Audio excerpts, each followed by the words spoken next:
Hello everybody, I am here today at Ridges in St Kilda, where I interviewed Tequila Mockingbird, and I am here with this man who G'day. A lot of people will know, Mr. Dellacoma Rio. How are you, buddy? Good, man, how are you? Very good. Now we're going to do a bit of an industry interview. This man has a hell of a lot of experience in touring, recording, managing bands, doing the whole thing. So we're going to go through and talk about it for you young bands, up and coming bands, and see if we can give you some advice and knowledge. Potholes not to step in? Yes. So Del.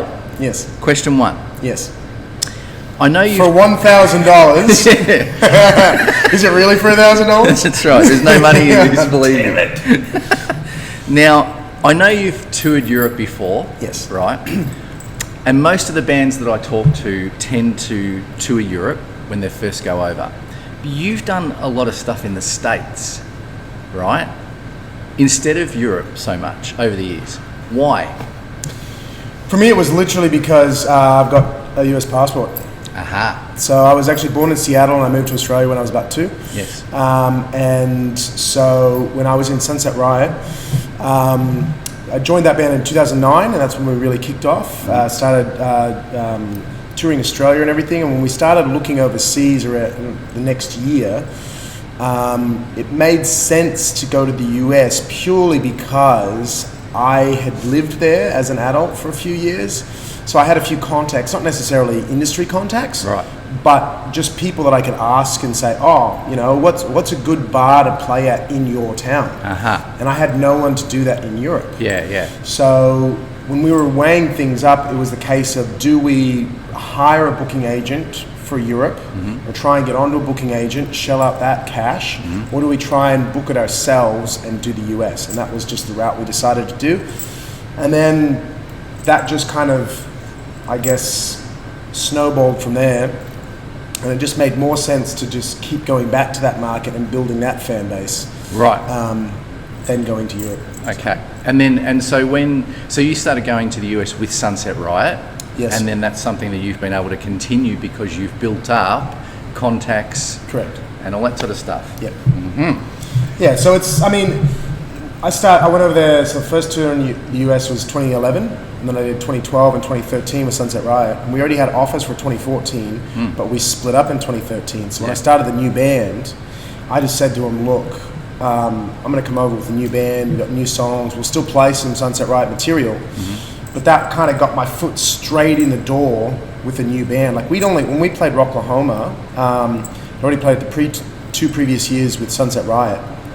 And we got offered the 2014, couldn't do a Sunset Riot, so I took it up with Dellacoma. So that was only like our 7th show as a band. Yeah, wow. Was Rocklahoma. Is that the one where you're in the mud, the video? Yes. Yes. Right. So that was the second year that I did it with Dellacoma. Right. So I did it. Yeah. That was funny. That was. There's a video floating around. I don't know if it's on YouTube. I don't know. Probably is. But he covered in mud, running around stage and in the crowd. Well, I jumped off because it was bucketing. Yeah. It was absolutely bucketing down. So I was like, man, like everyone's out there. People were like in this horseshoe trying to take cover, but still watching the show. But there was a few people that were actually standing out. Yeah, right. But directly ahead of me, because the festival had been on for like 2 or 3 days. Yeah. Directly ahead of me, it would just turn into this big mud pit, and I was like, "Stuff this! This is gonna be fun." So I jumped off stage and belly slid. And then the video shows me, doesn't actually show me doing that because no one was expecting me to do it. I wasn't expecting me to do it. Yeah. What it shows is me running back, and there's this very kind security guard that just holds out his shirt for me, and I wiped off my face, grabbed my microphone back, and then went back on stage to finish off the song. That was good. That was cool. I've seen that video a few times. It's very funny.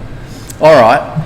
Now, so you mentioned just before about having an American passport, and I was going to say to you, tell me about your American heritage, but you moved here when you were 2, yeah? Yeah, I might have been almost 3, but like I don't remember it yet. Yeah. So you've been here since you're 3, and then you went back to live for a couple of years? Yeah, so I went to university. I used to be a tennis player. Oh, really? Yeah, in high school. Shit. And so I went over there for, well, not anymore. You got a scholarship? I did when I was much younger. Wow. So I went over there to play tennis, and the university I went to, they cancelled the tennis program after I'd already gotten there, but before I'd played. Right. So they were like, well, you're in this grey area because we can't give you a scholarship for the next 4 years playing tennis because you're not playing tennis.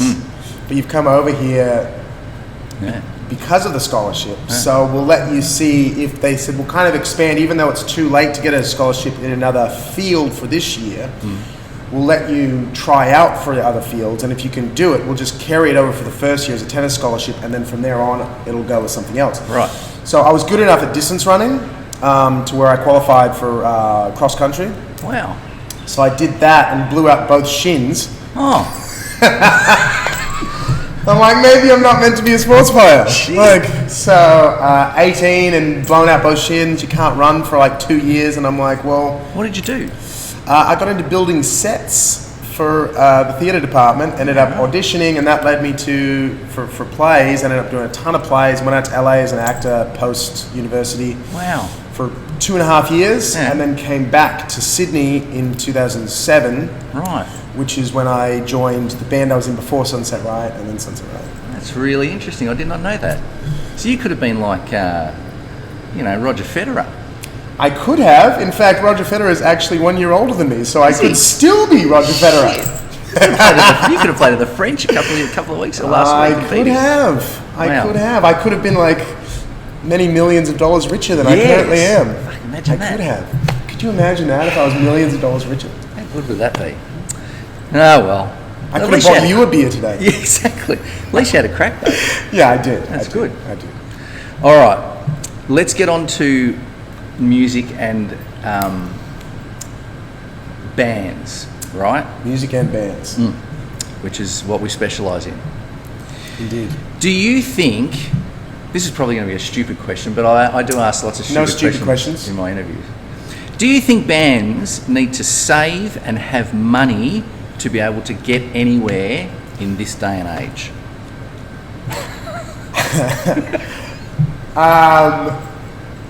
That's a hard question because it depends for my money. Yeah. It depends on whether they're already going or whether they're looking to start off. Yeah. If you've got zero history, I would say save up, map out where you want to go, how you want to do it, and just plan on the first,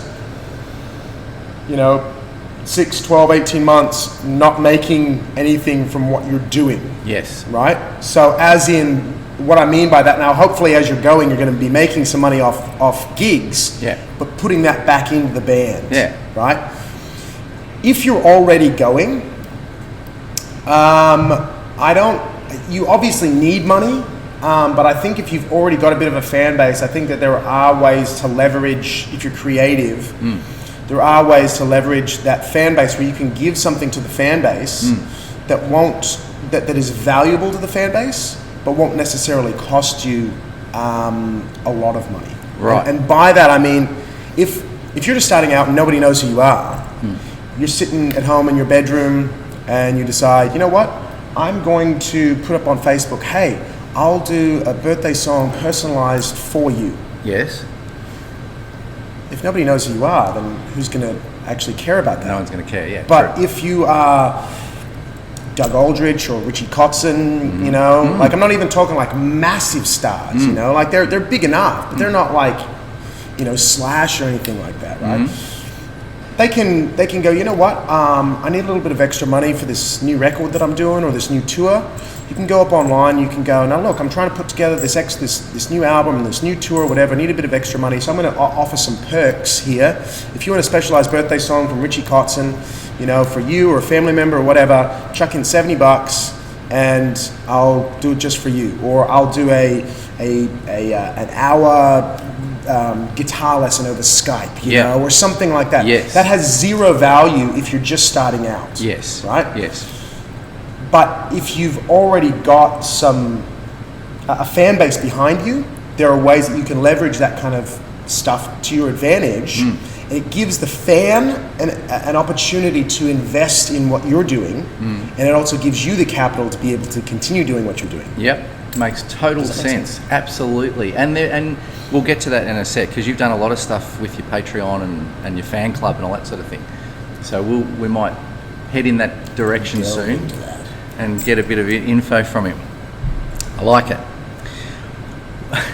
What's your opinion?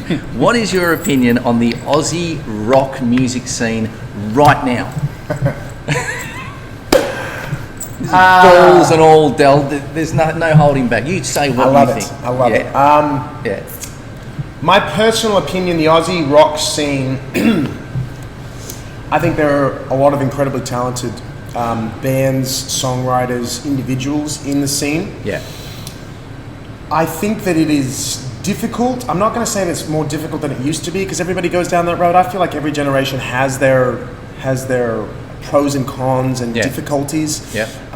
The fact of the matter, it is difficult. I think personally, the hardest part about the Australian rock scene is that there's no in between stage. It's like there's a ladder. Yes. And someone's knocked out the middle rungs. Yes. So you can get started, but then you can't get to the top rungs. If you can figure out a way to get to the top rungs are there. Yeah.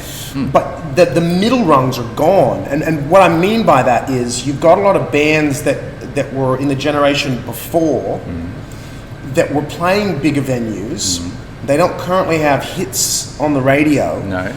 So what they've done to stay current and to stay active is they've come down to smaller venues that they weren't playing before. So if you're a venue owner and you've got a 500 to 2,000 capacity venue, and you've got a lineup of young up and coming bands that are selling out cherry bars, like that sort of level. Yep. Your 200 to 400 capacity venues are selling those out, are getting good crowds.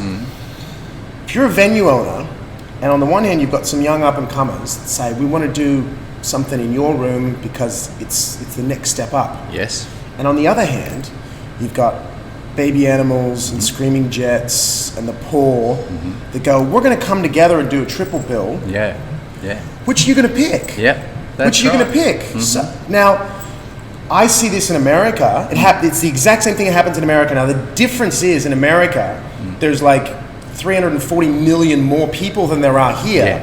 Yeah. So even though 80% of the venues will pick that, there's still enough venues there for the other bands. Yeah, for the other bands, right? And in my opinion, that's a big problem. It does create competition, which is good. Yep.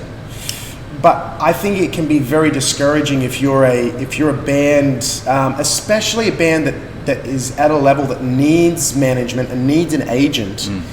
It's really difficult to get to that next level, get the opportunity to sell 500 tickets, get the opportunity to sell 600 tickets, because you're kind of capped at like 200 to 300, because that next level of venue, they're going to make it very hard for you, like unless you're willing to, guarantee a lot of sales, or put your ass on the line, and say, look, if it goes belly up, I'll pay the venue 10 grand, to cover all your costs. Yeah. It's very hard. So do you have any idea in yourself of what we need to do to change it? Because it's a pretty hard question. I mean, the eternal optimist in me says if we just work together. I mean, because the reality is, I saw this in Sydney years ago with Sunset Riot. The Sydney scene was working really well there for a while, like in 2009, 2010, even 2011, even into 12. You had bands that were like, your band, my band, let's play on the same bill. I don't care who headlines or whatever. Let's just put together a really good night where all the rock fans go, love that band, love that band, love that band, love that band. Yeah. It actually doesn't matter who goes on first or last, because people like all the bands that are on there, and so they'll go to the show. Yeah. Right? Yeah. There's no ego involved there. And there's somewhere along the line, something happened to where bands started to get more of a following. And it's like, hang on a minute. If I do my own show, I can headline and have my name at the top of the marquee. I can guarantee my 80 people, and you'll guarantee your 80 people, hey, do you want to come play on my show? No, I don't want to support. I'm too big for that now. And then the next guy goes, I don't want to support. I've got... Now, what you've got, if you've got 4 bands, and they do a night together, and they've got, let's say there's 200 people for 4 bands. Let's just say, for argument's sake. Each one of us 4 bands is going to go, well, I know I'm not going to get 200 on my own, but surely I'll get half of that. But actually, what it is you split it 4 ways, and you go, well, so-and-so wasn't there, and they're like my mega fan. But guess what? They're also a mega fan of the guys down the road. Ah, yes, of course. Yeah, and that happens a lot. Big clashes. Yeah. And people go, oh, they announced a gig on the same night as me. You know how you can get around that? Do a show together. That's right. Do a show together. So it's about networking and making sure shows don't clash, dates don't clash, and that sort of thing. And like you say, taking the ego out of it, and working together for the good of, because the reality is, if I put on my own show, right, and a bunch of bands that are either up and coming or they just don't care anymore, so they're willing to support or open or whatever, and you do the same thing and 2 other bands do the same thing, each night could be okay, right, on its own. But if we all band together, at the end of the day, people are going to walk away going, man, that was such a good night. And you're a part of it, and I'm a part of it. It actually doesn't matter if I go first or if I go last. Never. People are going to attach my band's name with a good time. That's right. And they're going to attach the venue's name with a good time, right? And if you can build that, hopefully then, you can leverage off and you can do your own shows. But if you can work together... unless you're at a point where it's like, U2 comes to town or Bon Jovi comes to town, it doesn't matter who's opening for them, they're still going to sell out the stadium. They're not relying on Jet or Rose Tattoo or whoever it is that's supporting. They're not relying on them to bring in people. They literally just go, well, would you like to play on our stage? Because we're bringing, 80,000 people. Until you're at that stage, work together and everybody wins. Because if you're a venue owner, you want people coming through the door. You want people buying drinks. If I'm a band, I want people coming through the doors, buying tickets. I want people buying drinks and having a good time. And if you're a punter, you want a band that's having a good time, and you want a bunch of people around you that are having a good time, so everyone wins. Everyone wins. People whinge about, this promoter, they take 10%, or they take 15%. Guess what? Unless you're making money, they're not making money. The only time you can whinge about a promoter is when they're taking an upfront cost and they don't do something. But if somebody's taking a percentage of what you do, totally cool. Because if you're not getting anything, they're not getting anything. Exactly right. See, I've been saying this shit for years, and this guy's saying it, and it's right. Wow. Well, we think it is. We think it is. All right, I like that, Del. Thank you. Now, what else have we got here? Okay. Do you still believe that bands, like rock bands, need to have mainstream commercial radio play? No. Right. What is your thoughts on that? Because there's still a lot of bands out there that, they put out their first single or EP or whatever and go, we've got to get on Triple M and, blah, blah, blah. Do they get a raw deal? All that sort of thing. Like, what are your thoughts around commercial radio and how it all works now? Look, commercial radio can definitely help you. And you can leverage that to your advantage, obviously. And there's still a lot of people that listen to commercial radio. But people these days, I feel like they watch their music more than they listen to it. And by that I mean like social media and YouTube. That it fills the same place that commercial radio used to. So unless you're commercial radio is something you can put on a resume, but I don't unless you're getting consistent airplay. I would say the amount of resources you have to dedicate to getting on commercial radio, Yeah. compared to the amount of people that will then listen to your music consistently, I feel like that's not as big a bang for buck as putting that same amount of effort into getting a good recording for your song and then getting a really good video. Yes. Because historically people have done what they call a single, right? There's a song you're going to put out on radio, so then you do a video for it. Now, I view a single as being any song on your record that you have a concept for a music video. It might be a song that's not going to make it on radio, right? Yeah. But if you've got a story or a really strong music video idea, shoot it, put it on YouTube, and use the same amount of resources that you would to try and get a song on radio. Use that same amount of promo on YouTube to get that promoted to as many people as possible. And I guarantee you, well, I shouldn't say I guarantee you, but like I think you'll get a lot more mileage out of that because people have then people are engaged twice. They're engaged like audio and visual. Yeah. And you're more likely to capture somebody that way. And when you're talking about resources, are you talking about money?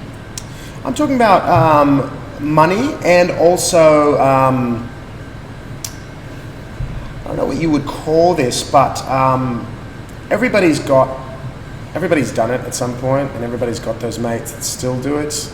You know, send you a link via Facebook message and he's like, hey mate, I got this new single out, give it a share, give it a like, all that sort of stuff. Happens every day to me. And and you feel like going half, like, I love you, but if I click share on all of that, then people stop listening to me as I hate this word, but like as an influencer. Oh, do you know what I mean? Yeah, the social media influencer. You know, if everyone that sends you a song, if you share that and your page is just constantly all of that, after a while people get the vibe that you're literally just sharing anything. Yeah. If instead you pick and choose and you go, well, I like this, but I love this. This is the one that I'm going to share because I personally love it. Yes. Right? Yes. So when I say resources, I mean money, but I also mean identifying those people in your circle, because everybody's got these people in their circle, right? Going, okay, I didn't get you to listen to this or ask you to share this one demo that I did or this one whatever it was, but this song, I'm going to lay it out there.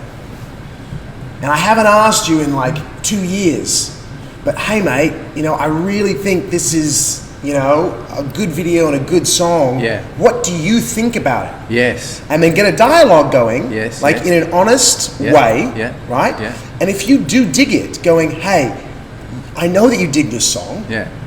Would you mind just giving a bit of a plug? Yeah. Right? Yeah, yeah. Now you can't do that with everything because everybody's only got so much time, right? But I call that a resource because everybody's got those people in their circle. Definitely. And you've got to be you've got to be respectful of people's time and people's influence as well. So that in of itself becomes a commodity. Does that make sense? Yeah, that's a really good point, and something that probably a lot of people don't even think about. Because you're right, you do. You have your circle of friends, and you got people that are more influential, if you like, than others. Yes. And it's like I've said before, it's about networking and making, getting together with people to help each other out. Yeah, and if you, look, if you're paying somebody to do something, it's one thing, right? People are, some people, depending on the job, whatever, they're only going to do it if they get paid, and then but even then, they're more likely to do it if they like you and they're getting paid. Now, I'm not saying go out and pay your influential friends, unless I'm one of those, I can take a paycheck. I'm sure Jimmy could use a couple bucks as well. Yeah, absolutely, Sidebar, one of the things I really dislike on pages on Instagram is when it's like you get a page that shares stuff that you really like, and then it goes DM for business inquiries, and I'm like, oh yeah. that means you're getting paid to share some of this stuff. Yeah. I'm like, that just makes it Yeah, less genuine. Yep, I agree. But if you do have friends that have a certain amount of influence, I think it is important that you identify who they are. Mm-hmm. But again, be respectful. Yeah. And when you're ready to take that shot, pull out all the stops and decide, is this my moment when I'm going to pull out all the stops, or is it a moment when I'm not going to pull out all my stops? I've got mates that are quite influential that I've never asked anything of because I know that they're so busy. Yeah. And I know that they would if I asked, but I also know that there's a limit to that. Of course. In the same way that I have, some mates that, they've sent me some stuff and I'm like, I love ya, but I can't go on. I'm a very honest person and I can't go on camera going, this is the best song you've ever heard in your entire life. And that's what I want to do if I'm going to put my, throw my weight behind something. Definitely. Not that I have a lot of weight to throw behind anything, but but no matter your level of influence, you've always got a choice what you put out there. Definitely. And what you put your seal of approval on, whatever that is. Yep. Yeah, and that can be hard. But if you can help out, if people can help out, they will. But you've got to have quality stuff to begin with, don't you? Yes. And look, first time somebody says no, don't take it as a no. But if everyone's saying no over a long period of time, maybe have a look at your stuff and go, am I doing it purely because I like it, or is it actually something that's a wider audience does enjoy? Yeah. Cool. Nice. All right. I want your thoughts on Aussie bands going overseas and doing tours and feeling that they need to do that because it's just so hard to get anywhere here. First off, I think that is a legitimate reason. Yes. What about the costs involved in doing something like that? Well, I think it's more than that because I mean those middle rungs of the ladder, that I mentioned before. I mean that's when you go overseas. A lot of overseas countries think that there's a thriving rock scene in Australia. You must be drawing thousands because there's so many rock bands overseas. So they just assume there's all these quality bands over here. Well, obviously they're massive in their home country. That's why they go over here because especially in Europe, you don't really go outside your own sort of territory, right? Unless you're like massive there. Whereas for us, it's almost a slingshot effect. You go overseas so that you can come home. It's so I'm like, true. I want to play at home, but I can't because I can't. I want to actually be able to expand my fan base and make enough money to be able to continue doing it and also live. I mean, that'd be nice as well, but I can't really do that in Australia. So you've got to go overseas. Now, not that I'm really doing it necessarily overseas, but there are ways you can do that overseas. But I think probably bigger than expanding your fan base, and something I didn't realize until the first tour I did with Sunset Riot, is when you go on the road, especially overseas, you come back a better band. Yeah, well, because you're playing so many shows, you're traveling together, you're living out of each other's pockets. And you're dealing with things that you just don't deal with when you're playing in your home environment. Now, going on the road, even just out of your hometown, that's great. Yeah. As well, you come back a better band from doing that. But when you play overseas, you come back even better. Yeah. Because you're dealing with different style of engineers, different style of crowds.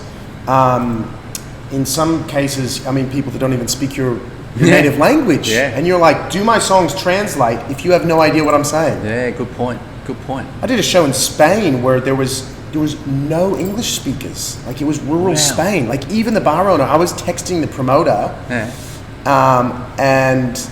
and going, what did you and him agree on, so I can put it in Google Translate and talk to him.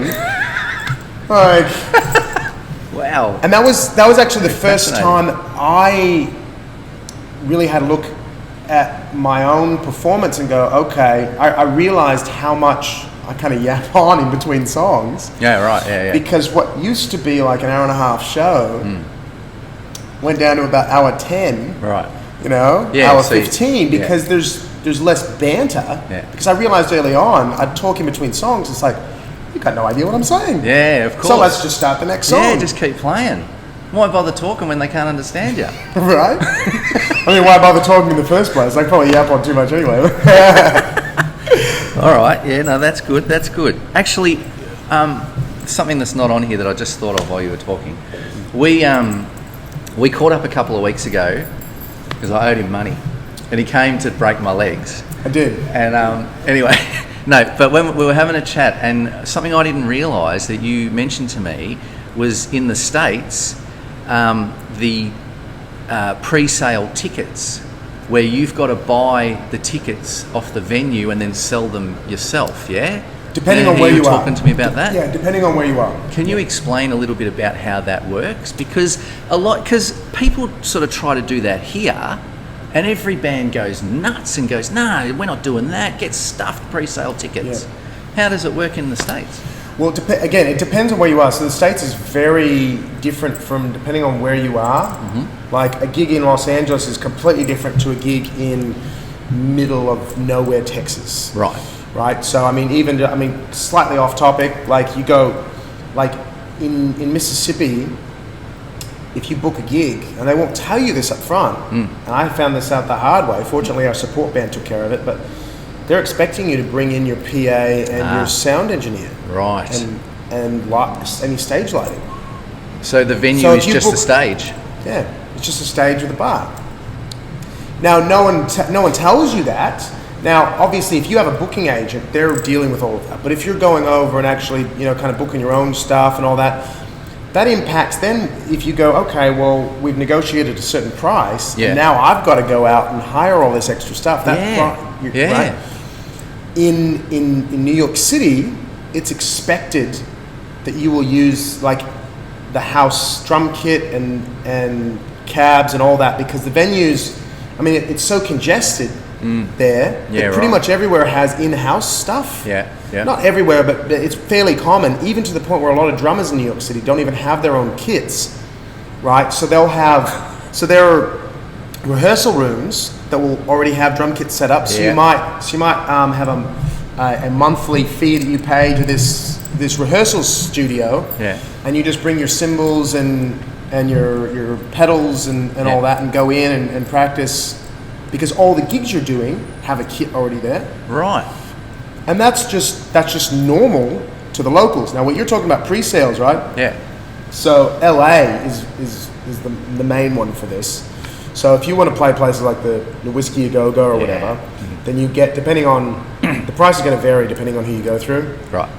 But you buy 50 tickets at whatever price it is, and then you go on and sell those yourself. Right.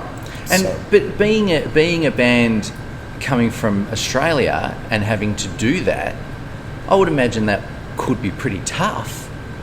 Especially the first time you go over there and no one knows who you are. 100%. So you're essentially paying to play. That's where the whole people go pay to play. Well, it's sold to you as pre-sale tickets, but it's not really. If you're coming from out of town, then you're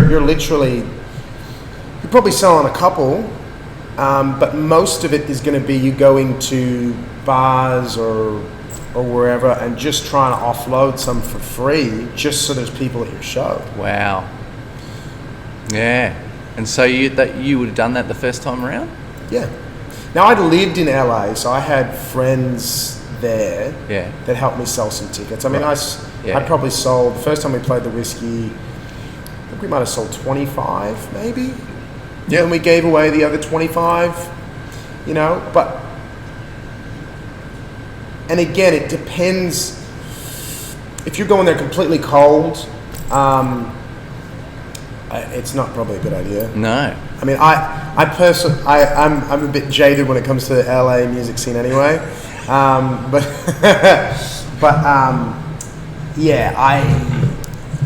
LA is not really the place that you go to on your first tours. Right.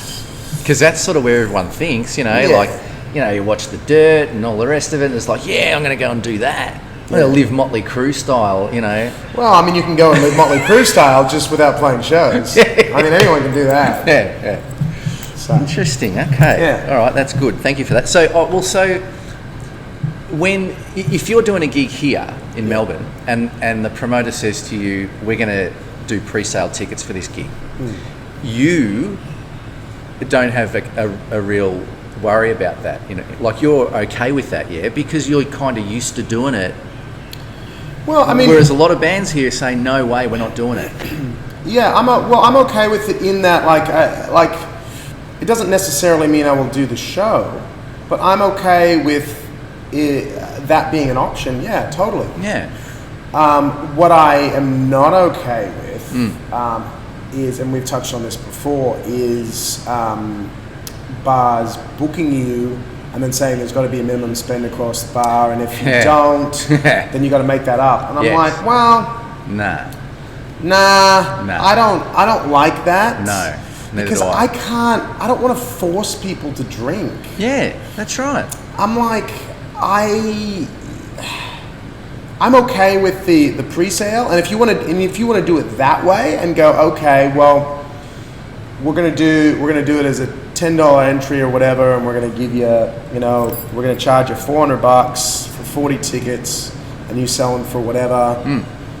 If I think that I can sell those for 15 or 20, yeah, I'll do it. I think that's a viable option. But making people do a minimum bar spend, I don't like that. Yeah, that's really interesting. No way the bar spend is bullshit, as far as I'm concerned. Don't do it, kids. Don't do it. All right, that's good. I'm going to ask you some other questions about some other things that you're involved in. Yes. You're involved in the tribute band scene. Can I talk about the tribute band scene? Absolutely. Good, because I'm going to anyway. I fought that for many years, and I finally I got hungry enough. Right. So you are involved in the tribute band scene as well as the original band scene. Yep. Do you notice, and again, probably a stupid question, but do you notice a big difference in the way that the tribute bands run compared to the original bands, especially financially and business-wise? Yes. And why is that? Because at the end of the day, we're all doing the same thing, yeah? Yeah.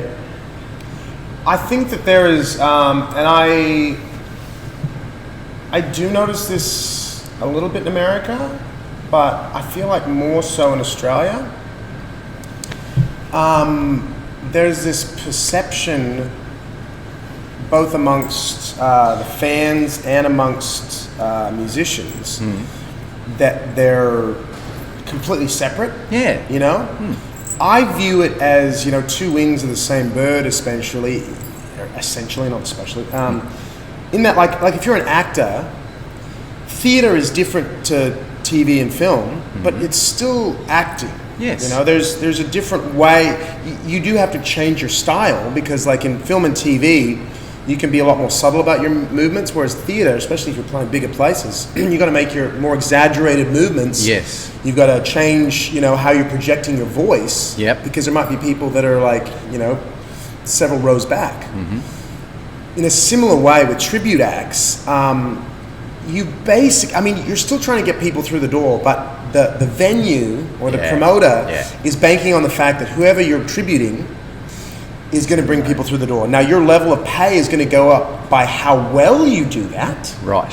Whereas in the original scene, it's completely based on how well you promote your name.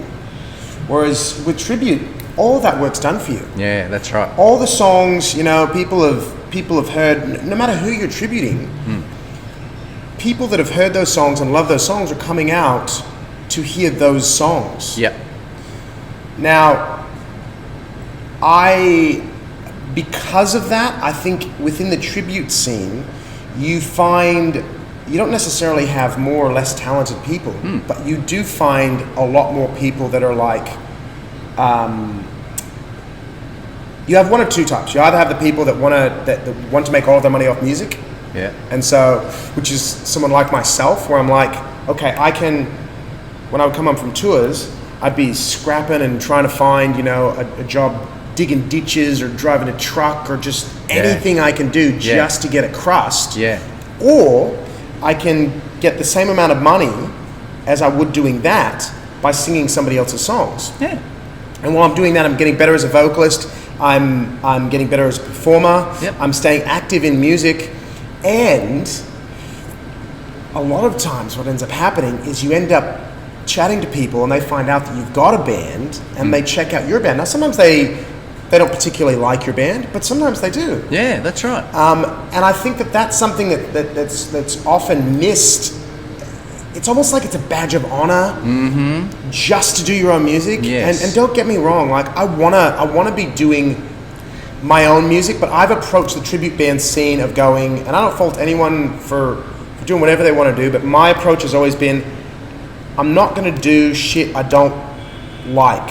Correct. Like as a frontman, I need to be able to sell it. Yes. So me personally, I will never front a country band, no matter how much they pay me, because I don't like that. I can't sell that to an audience. Yeah, you've got to believe in it. I've got to believe in it. So the only tributes that I'm doing are ones where I've been allowed the freedom within the band to bring enough of myself to the table to where I'm treating it as an acting role, essentially, a musical theatre role. Yes.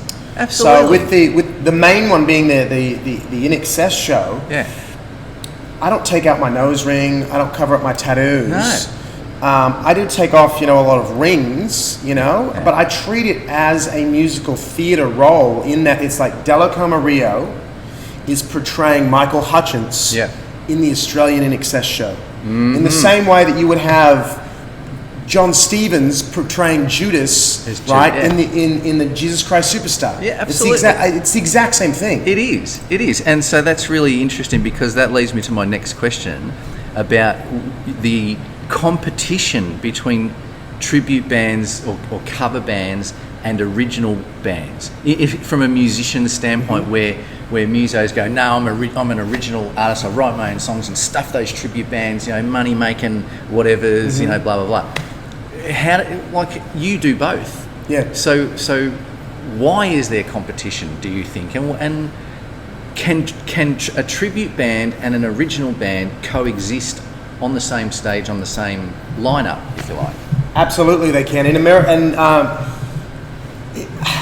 I'll give you an example. So our agent for the Australian In Excess show, I've been saying for probably the last 6 months. Want to get on Day on the Green and the Rock Boat, and all that sort of stuff. Yeah. And he was like, "Oh, that doesn't happen. It's only original." And I said, "Well, in my experience, Australia follows the trends of Europe and the US. Yeah. And for probably the last 10 years, original festivals in America have been booking tributes. Now they're not headlining. Yeah, right. But I'll give you an example. Festival in Montana that we played maybe 3 years ago. They had 3 stages. It was about 25,000 people. The main stage headliner was Buckcherry, I think. Yeah. And they had Puddle of Mud on there. Oh, yeah. Stained, I don't know if you remember that band, right? Yeah. Now the second stage headliner was an all-female tribute to AC/DC called Hell's Bells. Oh, I've heard of them. Right? Yeah. Now they're really good, right? Yeah. Now, the thinking behind this from a promoter's standpoint is, okay, we've got, both stages going, and it gets to a point where, right, second stage, what are we trying to do? The amount of money that we're going to pay someone who's going to keep people engaged and partying. Yes. In the original scene is going to probably be a bit more than the same level in tribute. Right. Yeah, I'm with you. Right? Yeah. So, if you have an original band, right, that is just absolutely killing it, their they're always going to charge more than a top level tribute band of the same level. The reason being is because the original band have cultivated that following for themselves. Okay, yeah. Does that make sense? It does. Whereas a tribute band, and this is where you've got to understand that there's an original band, it's harder at the beginning. If you can make it all the way up, the payoff is better. Yeah. Because a tribute act, the confines that you're working within, right? A bar will book you based on somebody else's songs because you're tributing them, right? Yes. So it's based on songs that you didn't write. Yes. But there will come a point where, well, you're not that band. Comes into play. Of course. Yeah. Right? Yeah. But that's at the very top end. Yeah. Do you know what I'm saying? Yeah. So if it's been happening in America for 10 years, it's going to come here at some point. Right. It's going to come here at some point. There is going to come a point, right, where all the gigs that, you know, your John Stevens solo, Daryl Braithwaite, you know, Hoodoo Gurus, you know, all of that level, whatever you want to call that level, all the places, and you see the posters at venues, and those sorts of acts, they play the same sorts of venues. There's going to come a point when those acts are no longer performing. Yeah. Now, who's going to take over from that? Correct. Because the next generation, right, is like your Grinspoons. Yeah. Okay. Yeah. Yep, that's cool. Yeah. But they're already playing those venues. Yeah, right. Yeah, well, that's right. So what comes after your Grinspoons? Like, so you're talking like 2000s. It's not going to be Jet. They've already done the whole breakup thing. Yeah. They're not going to come back to play the Grand in Mornington. Yeah. They're not going to reform for that. No. You know. That's right. So who is it going to be? And my prediction is that what's going to happen is you're going to have your top level of original musicians. Their way of making money and sustaining their careers is going to be going into a tribute for In Excess, or for, you know, even not just Australian acts, you know, like Guns N' Roses, you know, Bon Jovi, like bands that were in their heyday in the 80s and through the 90s that nowadays they're playing stadiums and everything. It's not quite the same energy that it was back in the day. Your top level of original musicians, at some point, one or two things is going to happen. Either they're going to go to the day job. Well, one of three things. They're going to really hit it, and it's going to be amazing. And I hope that happens for everyone. Or they're going to get to a point where they're like, I am so sick and tired of having no money. Exactly. That they're going to get a standard day job that doesn't let them tour all the time. And they're going to hang out with their mates and write some songs every 2-3 years, you know, and they're going to play gigs still, but it's not going to be consistent. Or they're going to do a similar thing to what I'm doing and going, all right, what if my day job is being the best Guns N' Roses tribute band in Australia, or the best Led Zeppelin tribute, or the, you know, whatever it is, because there's a whole section of music there in the rock genre that people still love. Yeah, definitely.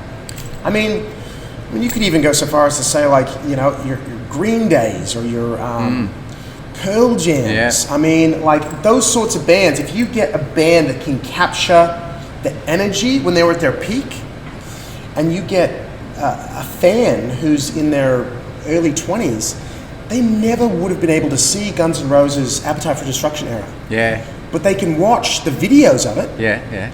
You imagine you get a band that can capture that. Now, it's not their songs, but if they can capture that, they've got the look, they've got the chops, and most importantly, they've got the energy. People will pay money to go and see that. So it's an experience. Yeah, exactly. And that's why I try to use the word experience. When we do the Australian In Excess show, is the In Excess experience. The Bon Jovi one, again, it's the Bon Jovi experience, right? You can pick it apart and go, well, that's not quite right, or that's not quite right. But I want to give, anything I'm doing tribute-wise, I want to give people the experience of being there, you know, the Slippery When Wet tour, or the Kick album, Yeah. like that's for me personally. Yeah. Imagine if you could give live at the Ritz, in Australia. I think there's going to come a time in Australia where we do follow that trend of the US, and I think when that happens, that's when the pendulum is going to start shifting back again, because it just makes you better as a musician. And if you've still got that creative fire, that's going to bleed into your songwriting. And you go all the way back. I'm a big history buff. You go all the way back. The Beatles. Yeah. How did they get their chops up? They were playing for 6-7 hours. They weren't playing their own music. No. They were playing standards. Yeah. Which is the old school word for covers. Yeah. Yeah. Van Halen did the same thing. Led Zeppelin. All of them. Like Guns N' Roses. Like all of them. Yeah. They did it. Yeah. Right. That's how they got better. Yeah. Somewhere along the line, there became this line in the sand. It's like you do that or you do that. But I think as we see some people putting a personality into the tribute scene, and not just, we've got this in our head, and I had this too, this idea in my head of, I don't want to just stand up on stage and sing songs that I hate, and then get my $100 or my $200. I can't do that. Yeah. Okay, so I'm not going to do that. Yeah, so you're doing stuff that you enjoy. I'm going to do stuff that I enjoy and that I can translate to an audience. Yeah. So I'm still being authentic to myself. Yeah. And that's bleeding then into my creative side. That's still fueling that. So it's not an either or. It's both. Yeah. I like that. I think more people should look at that, because there's this chasm, original tribute, and it seems, for me, it seems to come more from the original guys than tribute guys. Tribute guys are just doing what they're doing. The original guys are cracking the shits and because I think, at some level, I feel like if you're doing your own songs, you feel like that's a cop out. Yeah. But the fact of the matter is, we've all been inspired by someone, and if we're really truly honest with ourselves, the first few songs we've written sounded exactly like our favorite band. That's right. So they weren't really. We probably chucked them in the scrap heap because we're like, oh, actually, that just sounds like the song that I was just listening to. I've just kind of ripped it off. So if you can take that a step further and go, all right, I'm going to learn songs that I actually enjoy to play, and I'm going to play them with a feeling and passion as if I had played it. Yeah. That can only be good for your playing. Definitely. And you asked before about coexisting on the same bill. Yeah. I've played, I wouldn't say it's common, but I played multiple shows where we've supported a big tribute act in the area. So for instance, the first time we went to Boston, we played the Hard Rock Cafe, supporting of all like a Journey tribute band. And the reason for that was literally, we don't really fit on the bill with Journey. No. But I knew the guitarist, and I was like, look, I've always loved Boston. I really want to come to Boston and play. And he's like, well, look, he goes, chatted to the guys, and we'd be happy if you want to support us. And I was like, yeah, man, sweet. So you're playing your first show, right, in Boston, and you get to play, like we had maybe like 80 people or 90 people when we went on stage, and then they had maybe 150 or so, Yeah. So rather than playing in some, shitty little pub, you actually get to play in a proper venue, and there's no pressure on you to bring people. No. And I think it can work the reverse way as well, in that if you get the right fit, what's the difference between having a good tribute or having a DJ on before you? Yeah, exactly. If somebody's playing music that everyone's just kind of listening to, if you get a good tribute, it's kind of the same thing. Like, you're getting people in the right vibe for you to get on stage. Yeah. I'm generally going to slant, like, what I personally prefer is playing your own music from your heart and soul. Of course. But when you're looking at it from a business standpoint and trying to meld the two and going, okay, well, I want to be honest with who I am and authentic, but reality is I do need money. How am I going to marry up the two? I think looking at tributes and honest and authentic tributes, great. I agree. I'm glad you've said that, because I think, I reckon he's right. Speechless. Yeah, I'm speechless. Now, image and presentation. You are one of the best dressed rock men in Melbourne. Every time I see him, he looks great, right? He rocked up the gig that I put on the Melbourne Heavy 10. He rocks up with this leopard skin, whatever the hell it was, shirt on, walking down the street. I'm like, man, look at this dude. Right. You know what I'm talking about. Pretty plain today. Like, I got my pirate shirt on. Yes. And all of your all your band members and you have a look when you're performing and all that sort of stuff, and it suits the music. And we're living in a media age, a digital age, videos, photos. How important is it to be conscious of image, in your opinion? Because that's the other thing. A lot of bands don't want to do the image. They don't want to look like idiots or whatever. I think it's incredibly important, and I think thing is, because if you buck against the image thing, and it can have a dirty connotation, because people go, oh, I don't want to be someone I'm not. Okay, cool. Yeah. Don't be someone you're not. That's right. But find a way of you've got to be comfortable in your own skin. Yeah. Especially on stage, but just in general.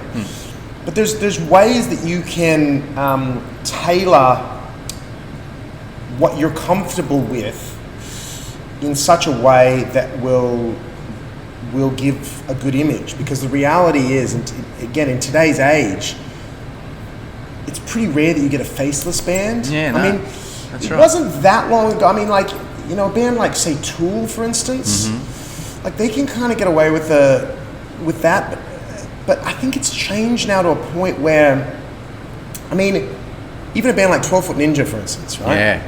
Yeah. They've still got a thing, and their thing is they all dress in black, right? Yeah. That's their thing. It's pretty simple. So, I mean, now, do they do that off the stage? I don't know. Yeah. I mean, I've met them a few times, but I don't know them personally, so I don't know if they do that off the stage. But, you know, there's, I mean, you could even a band like Slipknot, for instance, you know, so they've all put on the masks and all that sort of stuff. Now, you don't have to go that out there, but it is, I think it's very important to, you don't need to do the 80s thing necessarily. No. But when grunge came in and destroyed all of that, that actually became an image in of itself. That's right. And that, you know, and so it was a thing where it's like, oh, I'm not dressing up. This is just how I am. Yeah. Cool. But that's also become a thing. Yeah. I feel like there needs to be, if you're not like I get sometimes people go, like, oh, what are you dressing up? I mean, you're just like hanging around the house. I'm like, this is me. This is what I do. I'm like, you put on all your rings and you're just hanging out at the house. I'm like, yeah, because I feel naked. I looked at my hands. I'm like, they're actually connected to my hand? I've never seen the skin behind there. I didn't know that. Like, I enjoy doing that. I'm not somebody that like purely puts it on for a facade. Now, some people, that's their thing. They need to put something on as facade, and that's cool too. Yeah. But what I do think is if you don't have a look that already commands, hey, I belong on that stage, you need to find a way to draw that line and give off an image of I belong on the stage. And it's very important, I believe, for marketing, because as much as you want to say, oh, I play for myself, yeah, that's cool and all, but do you want people to come to your show? Why would people pay to come to your show to listen to you play songs if they're going to look at somebody that doesn't really look like they belong on stage? Now, you might sound like you belong on stage, but why can't I just go home and listen to it? Yeah, exactly. If I'm going to come to a show and look at a stage, there's got to be a reason there. Now, you might get a few people that don't care about that, but if you want to move forward, at some level, you have to think about that sort of stuff. And you have to go, you want people walking in and going, they must be in the band. Yeah. Now, that could be, it might be your aura, it might be the way you're dressed, but there's got to be something about you that draws that line in the sand. Not to say you're better than somebody else, but to draw that line in the sand and goes, you're the punter, and I'm who you're here to see. Correct. Because, you know what, that builds excitement.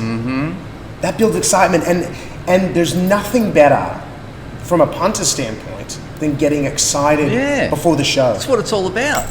It's not called the entertainment industry for nothing. You're there to entertain. If you're on a stage, you're entertaining people. Yeah. Otherwise, sit in your bedroom and write the coolest songs ever. Yeah. And that's cool too. Yeah. But like the entertainment part of it, that's what live is. Yep. I like it. All right, I've only got a couple more questions for you. One of them, though, is something that I'm very fascinated in. What is it like to go around playing on a cruise ship in the Pacific Ocean? Big, you've got big stages, pretty good audiences, I'd imagine. And what do you do when you're not performing? What do you do on a cruise ship? What do I personally do? Or explain the cruise ship thing to me, because it looks like so much fun. It is a lot of fun. It's the closest I've ever come to this last season. We were on so many cruises. It was essentially like what I would imagine it would have been like back in the day to be on a tour bus and like touring that way, because you're like, you just got 2 times a day, like either on or off. Yeah, that's right. That's it. The rest of the time you're stuck on a big boat. Yeah, you can't go anywhere. No. Like, so what do? I mean, I probably drink more than I should. Understandable. And I tell myself I'm not going to, and then it gets to that point where it's like, well, if I'm not drinking, then I'm sleeping, and there's only so much you can sleep. Yeah. And on the cruises, there's nowhere to practice. No.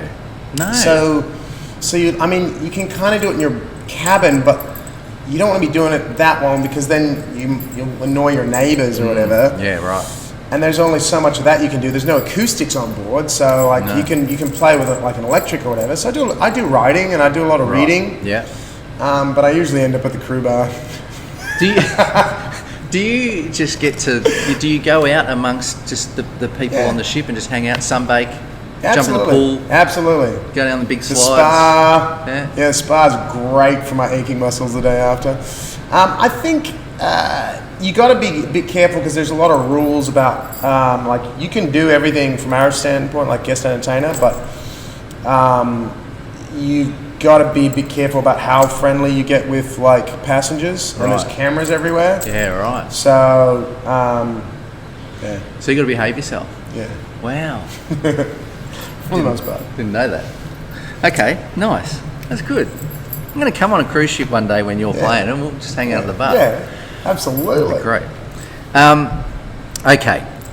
This is the standard question I ask everybody towards the end of an interview is, if you were starting a band now from scratch, you didn't have contacts, you didn't know anyone, you say 21 years old, and you get your first band together, how, and knowing what you know now, how would you do it? How would you start, and how would you build that band up?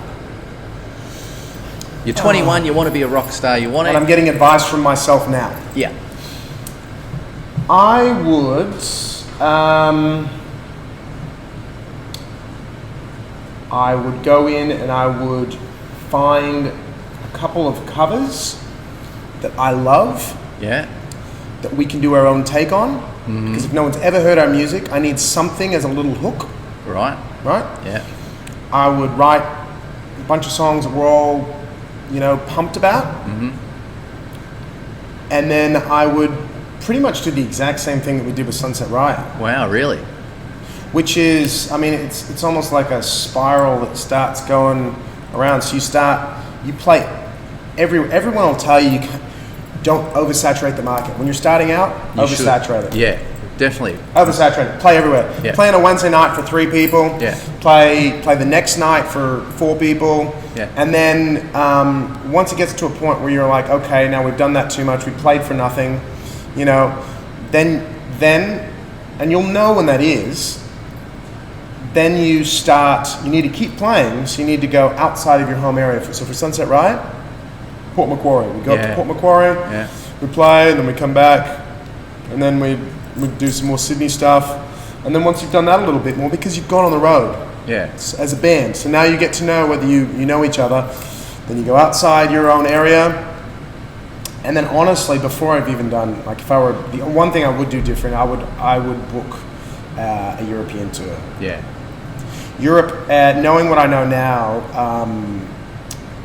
I would have gone to Europe first before the US, purely because Europe still, as the bare minimum in Australia, right, is essentially having to pay for the sound guy. Yeah. That's, if you're absolute bare minimum, no one knows who you are, like, absolute bare minimum is no drinks, no pay, no guarantees. You're going to have to pay for the sound guy. So you're out of pocket. So absolute bare minimum is probably going to be out of pocket, what, $200, right? Yeah. Absolute bare minimum in the US is having to pay to play. So you're out of pocket $500. Yeah. Right? Bare minimum in Europe is they're going to give you some drinks and food, and they're going to give you accommodation. So they look after you more in Europe. Yeah. Because it's still seen as a, like, art is still seen as a, it's seen as necessary. I think that's the difference is in the US and Australia, we see it as, well, you know, we need truck drivers, and we need doctors, and we need all of that. Yeah. But, you know, you're doing this because you love it. Yes. It's your hobby. Whereas there's still that, in Europe, people still understand that we need art, and we need philosophy, and we need these things that, sure, they don't fill our stomachs, you know, or cure any diseases, but, you know, people on their deathbed, a lot of times, are kept alive by art. Yep. You know, so in our darkest times, art is one of those things that helps get us through in its many forms. Yeah. So people in Europe still get that. So there's still, at a bare minimum, what I would do if I were, the one thing I would do different, I would do a lot of the same things we did in Sunset Riot. Make sure you have good artwork. Yeah. Make sure you have good songs. I mean, those, I feel like those are bare minimums, but I mean, you got to say them.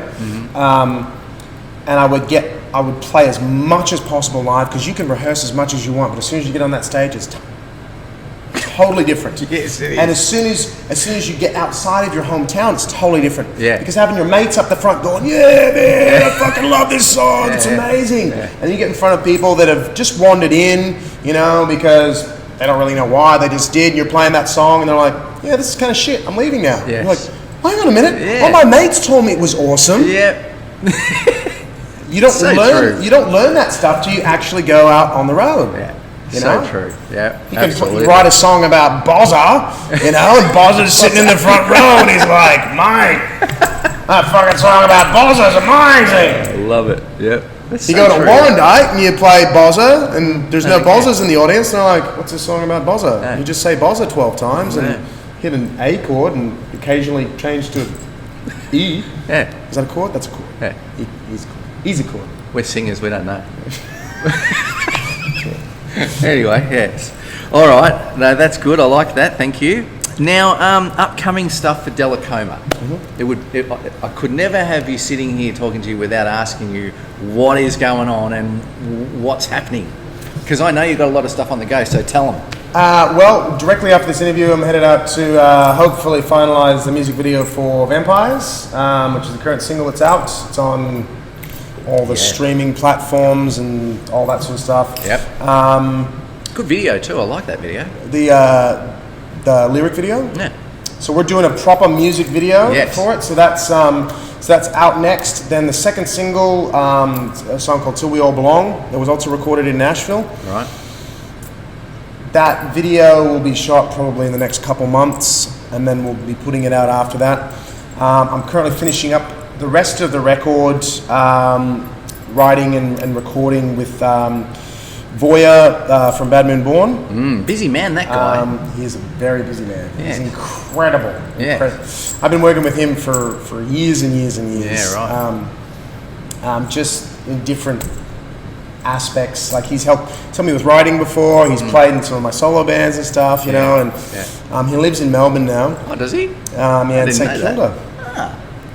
kind of, Go we're knock on all his sort door. of slowly, all the Sydney people are slowly filtering down to Melbourne. It's the last vestige of like creativity in Australia. Yeah, exactly. Wow. But yeah, so we'll be finishing that up, and hopefully third single will come out sort of December-ish, and then the full record will drop around Christmas or early next year. Nice. And then proper tours in 2020 in the US and Europe, and probably a big launch, I reckon, of some form in November or December here in Melbourne. Oh, I like that. That'll be good fun. Lots of fun. Metal. Yeah.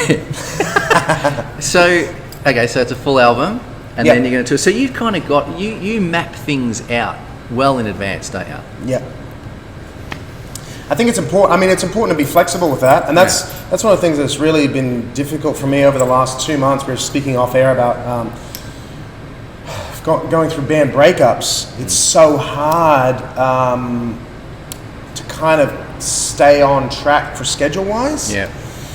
And especially with Dellacoma, I've always approached it as, okay, I want it to be band, right? But the reality is, I started it with just myself, and ideas and songs and goals, and everyone that's come in has done of their own accord, and they've wanted to be a part of it. But the idea has always been, I want you on this train, but it's going to keep going, whether you're on it or not. If that makes sense. Yeah. So it's been hard as we've had band breakups, and it's been hard to kind of communicate that to a greater audience that might get attached to one member or another. Yes. Because you've had a few lineup changes. Yeah, I did. Just a few. The joys of international touring. Yeah. It's a hard world. Yeah, it is. It's a hard world. It is. Yeah, we're back on track. So I mean, I decided that it had been so long without original music coming out. I needed to do the music first now. The last sort of 2 years have been about keeping a band together, and that hasn't worked to keep a band together. And now the first album's like, almost 4 years old now. Mm-hmm. So I'm like, I need to get music out. So we're going to get the music out, and then we'll put together the actual touring lineup and all that sort of stuff. Now, thank you for doing this, because like I said, and if you've watched this whole interview, and it's quite long now, which is really good. We've done a real long one. Yeah. But if you watch this whole thing, this guy, I've known him for a few years now, and I respect you enormously with what you do, because I watch you. I've said this to everyone else as well, but like I watch you on social media, and we chat every now and again about what you're doing, and it's like, man, I don't know how the hell you do what you do. So, because I couldn't do it. I don't know if I can do it either. Yeah, but the thing is, you can learn so much from people like Dell, because he's done it and he's doing it, and he's not some old bloke that's living in the past or whatever. He's actually currently doing it. So people need to listen to guys like him, because you can learn a lot, and hopefully people have got something out of this. And you're a pretty approachable guy. If young bands and stuff ever shot you a message and said, hey Del, what do you think about this? You'd be approachable today. 100%. Yeah. There you go. He's on Instagram 100%. And Facebook and Twitter and everything. Being open, I think you touched on a really good. I appreciate that, by the way. No worries. You owe me a beer. Absolutely, I do.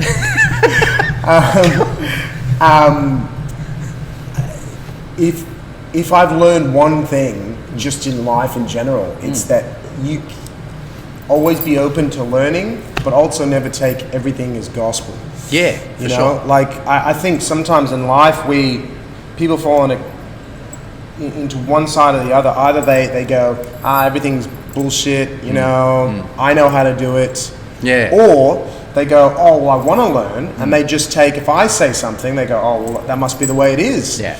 But if you can be open to learning and just, ask questions, receive, and then some stuff's going to work for you, but it's not going to work for me, and some stuff is going to work for me, but it's not going to work for you. Yeah. Correct. So if you can, always be listening and always questioning, and I'm always evaluating. Like at the beginning when we started talking about tribute stuff, I used to be so against that. Yeah. So against that. Yeah. And some things happened in my personal life to where I was at a crossroads, I guess, where I was like, well, I'm going to have to do something that I've always said I was never going to do. Yeah. I'm going to have to. So what is it? What am I going to do that I always said I was never going to do? Am I going to just stop doing music, or am I going to go down this path of doing tribute stuff to keep the music going? Yeah, yeah. Well, see, you've always come across to me as the sort of person that I wonder whether you could give it up. I don't think you could. Nah, I couldn't. Nah, that's who you are to me. Is you're like a journeyman. That you're a musician. That's what you do. Yeah. Some people are just born like that, and I think you're one of those people. I learned that. I mean, I didn't know that for a lot of my life. Yeah, right. And when I got back into music, because I was in music in high school, yeah, and then I kind of got out of it, and I was like, I hit like 24, and I was like, the dream's over. Yeah, right. And then I was in a standard day job or whatever. I was managing a company up in Sydney, and I hit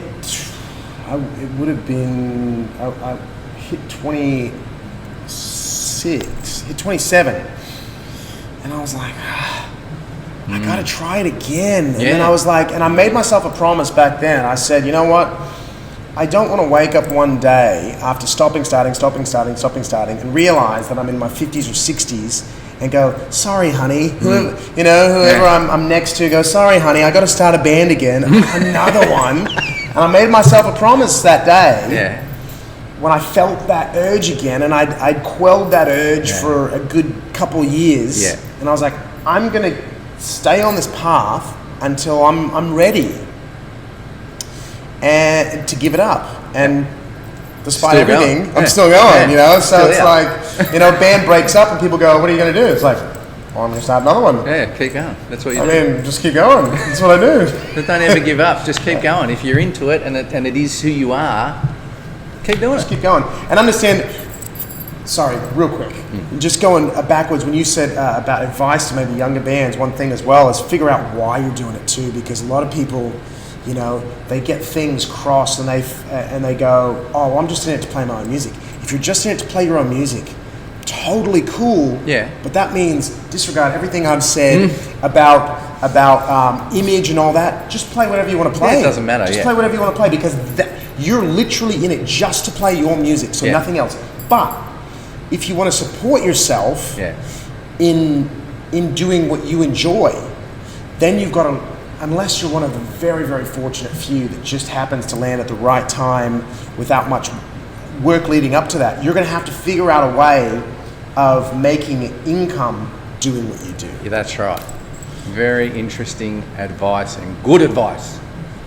Thank you, mate. Really appreciate it as always. Always good to catch up with this bloke. Catch him on Around the Traps, I suppose. He's all over the internet, so you can find him, you can hear his music, it's everywhere. And a new album coming out, we've got something to look forward to, so it's good. Rock and roll. Thanks for having me. No worries. See you soon. Cheers. Bye.